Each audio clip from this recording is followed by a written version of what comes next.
KK, got milk? What's up, everybody? Welcome to Buzzworthy TV. And I'm the girl, Lady T.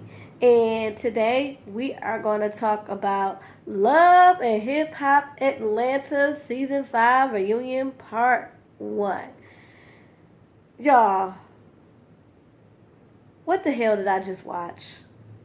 Look, y'all know I stopped reviewing this a long time ago because of my work schedule. And because, to be honest, it was just too much scripted crap for me. And I was just over it. I ain't even gonna lie to y'all. I was just over it. It was just too scripted. People was just doing way too much just for camera time. And it was just way too much. But, you know, I was watching this junk last night and I was like, oh my goodness. This is just, I didn't even think it could get any worse. But this shit went from bad to worse. So I can't go blow by blow like I usually do. If anybody has seen my reviews, I usually like to go blow by blow. But I can't. This shit was all over the place. So this is going to be all over the place. I'm just going to talk about it. Because there's no way we can review this shit. No way we can review this shit at all. Okay, so let's just talk about the most wackest thing of all. This whole freaking setup. Okay, first of all, these people so out of freaking control, we can't even have a real reunion where they all just sit down and just, you know, go at it and confront each other and do whatever they gonna do. No, we gotta have small groups and all this edited bullshit going back and forth. It was just so freaking dumb. And then we didn't have it in a real studio in New York or somewhere. They moved it to Atlanta, which I had no problem with. It is Love and Hip Hop Atlanta. I never understood why they always had their reunion in New York anyway. So they moved it to Atlanta. Like I said, they have a problem with that. But the reason why was some fuck shit. They had to move into Atlanta because half the cast got warrants and can't leave the state of Atlanta. I mean, y'all, let's be real. It just ain't Tommy. We got KK. We got Sass. All them people on paper can't leave Atlanta. So if they would have moved into Atlanta, half the people wouldn't have been there for the freaking reunion. So that's number two. I'm like, Mona, get this shit together. Get it together, please. I mean, you went from Love and Hip Hop Atlanta being like, you know, the top of the franchise to now Love and Hip Hop Atlanta is the weakest link. Like, you got to do something on it and fast. Okay, so let's just talk about the reunion itself. Most of it was talking about Jocelyn and her crazy ass and all her antics, okay? Hardly did nobody want to talk, sit down and talk with her. The only person she could sit down with was Dawn's ass. Like, Mimi didn't want to sit down and talk with her. Stevie J didn't even want to sit down and talk with her. So, she on the outs with everybody. So, here's my thing. Jocelyn, your ass was so determined to turn up for the camera to ensure that you was going to have a spot for next season. Because that's what the hell you were doing. I don't want to hear nothing else. You were sitting up there causing all this trouble, stirring up all this mess. Because Stevie, again as I said, is getting tired of your ass doing his own thing. So you felt like you had to secure your spot by stirring up mess. By being, you know, messy like Carly Red. Well, that shit backfired on you because you went from maybe having Carly and, you know, Don, you know, maybe one other person film with you to now don't nobody want to be in the same room with you at all, period. So next year, next season or whatever, ain't nobody gonna want to film with you. And you did all this to yourself. I don't feel no sympathy for you at all, Jocelyn. So anyway, everybody's talking about Jocelyn. first we get to the thing of how, when Mimi, let's just talk about Mimi and Jocelyn's situation. They went back to how, Mimi and Jocelyn were working things out, it seemed like, in the beginning of the season. And, Mimi was saying, yeah, we were working it out. I did it for the sake of my daughter because I believe that they were married. But then, later on down the line, in this whack-ass knockoff of a reunion, you going to say you didn't believe that they were married. You just playing along. So, Mimi, which one is it? I don't know. But anyway, she says that, Jocelyn was the wife and she knew she was going to be around Eva, so she made an effort to try to get along with her. But that shit backfired because all she did was use her kindness for a weakness and lie about babies and crying on her shoulder, And I get it. It's like, you had me sit up here and go off on my baby daddy for nothing. You just a liar. And then then when I see you, you gonna turn on me and call me a fake ass bitch. How? I was there for you. I sat up there and let you cry on my shoulder. I sat up there and went off on my baby daddy on your behalf because of what you said. Chasing niggas down, promise be made with her thought ass. She sitting up there sliding everybody's DMs. But anyway, so yeah, I would have been mad too. But I guess Jocelyn says that Mimi was a fake ass bitch because she let Stevie stay with her. But correct me if I'm wrong, y'all. Put this down in the comments. Didn't Jocelyn tell her to let Stevie stay there? Because if I remember correctly, she talked to Jocelyn before she even allowed Stevie to stay there. She wanted to make sure it was good with Jocelyn. So Mimi tried to respect her. So you know what, Jocelyn? Get on somewhere. People are really starting to dislike you. Like, you full of it. Let's see. What else? Like, most of this was basically about Jocelyn. How did nobody want to feel with her? Oh, let's talk about K. Michelle. K. Michelle. She rides up there late as hell. Then wasn't going to initially come in because they had to check her bag and she wasn't having it. I'm like, hey Michelle, what the hell you have in your what you have in your purse that you couldn't bring in there? Liquor, a gun, some coke, what? I don't get it. And then so Mona Scott Young had to go in there. Shit, I don't know what she said, but I could just pretty much guess. Bitch, if you want your check, you go get your ass in there and sit it down and do this reunion. And you can tell that's what it was because as soon as K. Michelle got in there, you could just tell she was just, her whole demeanor was just like, I'm only here because I'm paid to.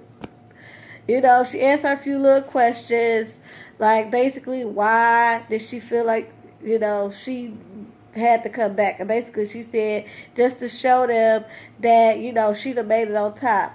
While they still sitting up here, fighting for camera time and fighting for scraps and can barely get a song on iTunes. She got, 2 successful albums. She was working on her 3rd one. She's on a successful tour. Like, she's doing the damn thing. And she just wanted to show them because they was the main ones talking shit about her. And I'm just like, oh, boy. And then she go. I don't think we're going to see any more of her. I think that was it. She did her obligation. She got her little check. She won't be back no more for Love and Hip Hop, and I'm glad. Bye, K. Michelle. You shouldn't even came back this season. Let's see. Then we got Bambi, Scrappy, and Betty Idol. Basically, they talked about how Scrap, was talking to Betty Idol for like a hot second. And he said, he was talking to her because, he liked her voice. He thought she was a beautiful, I can't even do it like him, beautiful person. And Bambi checked him real quick, was like, she a beautiful person? And I'm like, see, Scrap, that's what you get. You should never, ever say something like that in front of your fiance. So anyway, and Betty Idol was just saying like, yeah, it wasn't that serious. We was just basically flirting around. And Mama D says, she's ready to welcome the Bam into the kingdom or whatever, well, the palace or whatever. So that was basically it. They Bambi and Betty had to start to get into it, and it was like, okay, she can go now, and they escorted her out. I don't think we're gonna see no more of her either. Let's see, what else happened? Oh, Waka Flocka,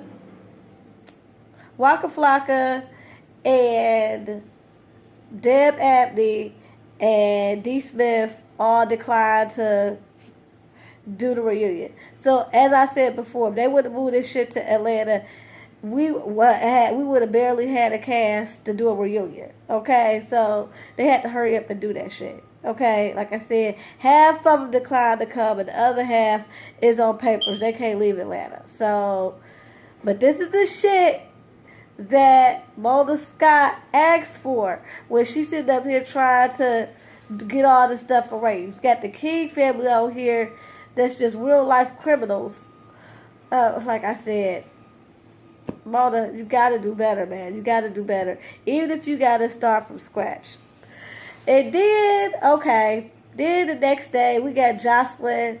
Oh, let's talk about Jocelyn and Stevie and their marriage. Basically, Stevie is still saying that they were never married, and he's done with her because he basically took her out the strip club and gave her better opportunities, and she just sitting up here causing trouble and lying and talking all this shit and posting all this stuff on social media, and he's just over it. Here's the thing, Stevie. I believe that what you and Jocelyn had was basically a pimp and hoe relationship. Y'all may have tried to call it a relationship. Y'all may have even tried to call it some form of a marriage. But basically, you was acting as her pimp. You could tell by the controlling manner, by the way you tried to dictate her career, and just dictate her life. You was basically the role of her pimp. Okay. Jocelyn has taken the role of the prostitute. And I feel like what she's doing now is rebelling from her pimp. I mean, we see that joke all the time when the prostitute tries to rebel from their pimp, and the pimp be like, you wasn't done before me, and you ain't gonna be done without me. And that's the feeling I get between them. She rebelling, and he just like, let's see how far she get without me. Just very pimp and hoish. So anyway, he just said he's basically done with her, and that's just it. And her whole thing is that she's tired of being mistreated. She's tired of him lying to her and all this mess. And, she got teary-eyed and choked up. But after all this shit that Jocelyn pulled this year, I really don't know what to believe. I can't even fool with these crocodile tears. I mean, I really can't. And so then we talk about this thing with Stevie, Jocelyn, and Tommy about this whole threesome thing. Come to find out, they never had a threesome. Tommy did have sex with Jocelyn, but she never messed with Stevie. Like Stevie said, that's his nephew's baby mama. He wouldn't do that. And basically, she see him as an uncle or whatever. They never did that. But when they was in LA, Stevie did come to Tommy's room and asked if she alone. And, they sat up there, they talked. Tommy caught herself trying to be, up front and let Jocelyn know that, hey, Stevie came to my room. The next day, the police is called and sent to her room talking about she a fugitive. So anyway, after that, I guess Tommy had got mad and was pissed off that, Jocelyn sent the police to her hotel room. So then she go after her and try to run over with the car, I guess, the next time she see her or whatever. So that was months ago. But right before, I think the day before the reunion, come to find out Jocelyn has got a protection order against Tommy. And, my girl, the host, oh my goodness, I forgot her name. Nina Parker, that is. Nina Parker lets her know, like, hey, did you know that Jocelyn has put out a protection order against you? And she was like, no, but what did I do to her? And it's so funny because when Nina Parker was like, did you, attempt to run her over? She was like, yes. And I'm like, Tommy, you crazy as hell. You gonna say, what did I do to her? What did I do to her? And then you gonna admit that you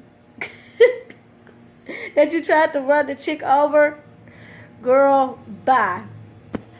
And then, so, before I go, let's talk about Jocelyn and KK. It was so funny because they were in the room for like 2 seconds together to sit down and talk. And it went immediately left, y'all. Immediately left. And, basically KK let her know, like, you doing all this because we got security. Talking all this back because you got security. And I tend to agree. Even though I think, the King family are a bunch of savages, KK is right. Like, think about it. She's sitting up here Instagram thugging and confessional thugging and doing all this shit where she's behind the keyboard or where she get access to security, like when she on set or when she at a reunion. And when it's a chance that they can see her out the streets and really handle her, that's now she got to have protection orders against these people. What's up with that, Jocelyn? I thought you were never scared. I thought you was the baddest bitch, huh? But, and part of me is like, okay, now you want to, get the police involved, and now you want to run scared and hide behind security. But then again, I kind of have to remember, last time when she was all coked up and stuff, and she beat up the entire cast, it cost her check. And I think that's what she trying to do, is fuck up her money. But however the case, you need to stop doing all that, Instagram fugging and confessional fugging, and humble yourself, Jocelyn, and then people will be ready to tap that ass. So anyway, KK and Jocelyn can have words, and, KK lunge at her, but of course, security's there, so there you go. Jocelyn just sits back and let security handle it. She'll try to lunge at her or nothing. Okay, and then the reunion is, y'all, with Jocelyn coming back to the house to film the second part of the reunion. And she tells one of the producers that she hasn't had a period in about 3 months and that she took a test and she thinks she's pregnant. And I'm like, here we go. All this stuff is just so contrived. Like, every time, we get ready for a new season or a reunion, all this stuff pop off. Like, she announced this junk like a few weeks ago, and all of a sudden we about to see her pee on the stick again on camera. Like, how many times Jocelyn gonna pee on the stick in front of us? Like, man, I'm done. So anyway, y'all, that was the best I could do. This shit was whack as hell. I mean, I was here for a real reunion. I mean, Mona, you already got people out here acting fucking crazy. So just let them do what they do. I mean, this was just this wasn't even a reunion, so I can't even call it a lackluster reunion. This was just some straight up BS. Anyway, y'all, please do not forget to rate, comment, and subscribe. Until next time, peace and love.